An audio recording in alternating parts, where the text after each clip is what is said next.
નવરાત્રિની શરૂઆત થઈ છે ત્યારે ખેલૈયાઓની આડમાં નશો કરીને ધમાલ મચાવનારા સામે પોલીસે એક્શન પ્લાન પ્રમાણે કામ શરૂ કરી દીધું છે।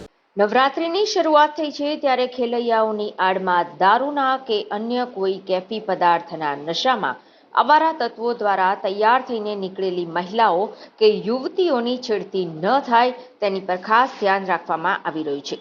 સુરત પોલીસ દ્વારા બ્રેથ એનાલાઇઝર મશીન દ્વારા રાહદારીઓને તપાસવામાં આવી રહ્યા છે। તેમાં જો કોઈ નશાની હાલતમાં પકડાય તો તેને ડિટેઇન કરી કાયદેસરની કાર્યવાહી કરાઈ રહી છે।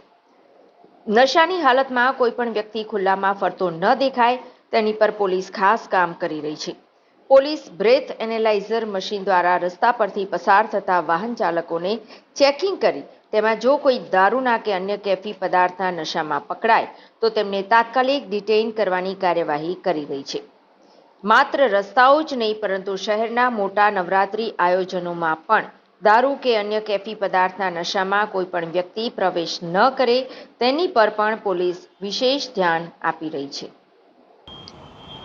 આજે નવરાત્રી પર્વનો પ્રથમ દિવસ છે, પ્રથમ નોરતા છે અને નવરાત્રી દરમિયાન સુરત શહેરમાં કાયદો અને વ્યવસ્થાની પરિસ્થિતિ જળવાઈ રહે અને સુચારુ રૂપે પ્રસંગ પરિપૂર્ણ થાય અને બધા ખેલૈયાઓ, ગરબા રસિકો અને ભક્તજનો અને સુખ શાંતિ અને સલામતી જળવાઈ રહે તે હેતુથી સુરત પોલીસ દ્વારા નવરાત્રિના પર્વ દરમિયાન અમારી સી ટીમ છે, સી ટીમ દ્વારા ગરબાના સ્થળો છે, જાહેર સ્થળો જ્યાં નગરજનો એકઠા થતા હોય અને ત્યાં આગળ કોઈ ન્યુસન્સ તત્વો દ્વારા કોઈ ન્યુસન્સ ફેલાવવામાં ના આવે અથવા તો કોઈ એવું અટકચાળું કરવામાં ના આવે તે અર્થે અમારી સી ટીમ સતત કાર્યરત છે।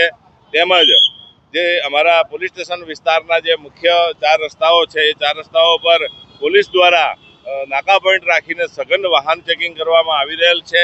તેમજ કોઈ આ તહેવાર દરમિયાન કોઈ નશાયુક્ત વ્યક્તિઓ કોઈ એવું ડિસ્ટર્બ ના કરે લોકોને એના માટે તેઓ વિરુદ્ધ બ્રીથ એનાલાઇઝર નો યુઝ કરી અને નશો કરેલી વ્યક્તિઓને પકડી પાડવામાં આવી રહ્યા છે અને તેમના વિરુદ્ધમાં કેસો કરવામાં આવી રહ્યા છે।